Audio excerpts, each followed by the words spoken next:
حضرت سلیمان علیہ السلام کا تخت اور ان کی انگوٹھی کا واقعہ۔ حضرت سلیمان علیہ السلام اللہ سے دعا مانگتے تھے، اے میرے اللہ، مجھے وہ مقام عطا کر جو نہ مجھ سے پہلے کسی کو ملا ہو، نہ میرے بعد کسی کو ملے۔ اللہ تعالیٰ نے حضرت سلیمان علیہ السلام کی دعا کو قبول کیا، آپ کو اعلیٰ مقام عطا کیا۔ تمام مخلوقات، انسان، پرندے، جنات اور کیڑے مکوڑے آپ کی بات کو سنتے تھے۔ جنات بھی آپ کا کہا مانتے تھے، آپ کا حکم تسلیم کرتے تھے۔ آپ کے تخت و ہوا اپنے کندھوں پر اٹھا کر چلتی تھی۔ آپ ہوا میں پرواز کرتے تھے، آسمان سے زمین تک آپ ایسے نظارہ کرتے تھے کہ اس طرح ایک بار آپ کا تخت آسمان کی بلندیوں پر پرواز کر رہا تھا کہ اچانک حضرت سلیمان علیہ السلام کی نظر زمین پر پڑی۔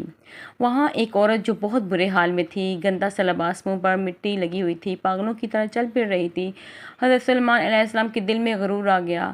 اپنے مقام اور اللہ کے دیے ہوئے اعلیٰ رتبے کو دیکھ کر آپ اللہ کے احسانات کو بھول گئے اور اس معصوم عورت کو نفرت کی نگاہ سے دیکھنے لگے اور سوچنے لگے کہ اس پاگل عورت سے کون شادی کرے گا۔ حضرت سلیمان علیہ السلام کا بس اتنا ہی سوچنا تھا کہ تخت اڑتا اڑتا جب سمندر کے اوپر سے گزرا تو حضرت سلیمان علیہ السلام کے ہاتھ سے ایک انگوٹھی تھی، وہ سمندر میں گر گئی۔ انگوٹھی کے گرتے ہی تمام مخلوقات، انسان، جنات، پرندے، کیڑے مکوڑے آہستہ آہستہ آپ کی شخصیت کو بھولنے لگ گئے، کیونکہ اللہ کو حضرت سلیمان علیہ السلام کا غرور کرنا پسند نہیں آیا۔ حضرت سلیمان علیہ السلام کا تخت بھی ابھی آہستہ آہستہ زمین کی طرف آنے لگ گیا۔ جب تخت زمین پر آ کر ٹھہر گیا تو آپ حیران اور پریشان ہو گئے، ہوا کو حکم دینے لگے، ہوا سے باتیں کرنے لگے، پر کوئی جواب نہیں آیا اور نہ آپ کا کوئی حکم تسلیم کیا گیا۔ آپ جنات کو بلائیں تو وہ بھی آپ کی بات نہ سنی۔ حضرت سلیمان علیہ السلام پریشانی کے عالم میں زمین پر چلنے پھرنے لگے، سوچنے لگے یہ مجھ سے کیا ہو گیا ہے۔ آپ چلتے رہے، سوچتے رہے، اللہ کو اپنی بنائی گئی مخلوقات سے بہت محبت ہے، میں نے اس عورت کو بیکار، پاگل، بدکار، فضول سمجھا، شاید یہی بات اللہ کو ناگوار گزری ہے، خدا کے میری یہ حرکت پسند نہیں آئی۔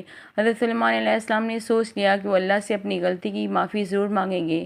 ساتھ ہی حضرت سلیمان علیہ السلام نے اس عورت سے شادی کرنے کا بھی فیصلہ کر لیا اور سوچا شاید اللہ مجھے معاف کر دے ایسا کرنے سے۔ آپ اس عورت کی تلاش میں نکل گئے، کئی دن گزر گئے، وہ عورت آپ کو نہ ملی۔ حضرت سلیمان علیہ السلام کو بھوک کا احساس ہوا تو دریا کے کنارے چلے گئے، وہاں لوگ مچھلیاں پکڑتے تھے، آپ بھی ان کے ساتھ کام کرنے لگے۔ وقت گزرنے لگا، ایک دن وہ عورت آپ کو نظر آ گئی، آپ اس کے پاس گئے، نہایت نرم لہجے میں بات کرنے لگے۔ جب میں نے آپ کو پہلی بار دیکھا تو آپ کے بارے میں غلط سوچا، میں یہ بھی بھول گیا کہ تمہیں میرے خالق نے بنایا ہے۔ وہ عورت حیران ہو کر آپ کو دیکھنے لگی۔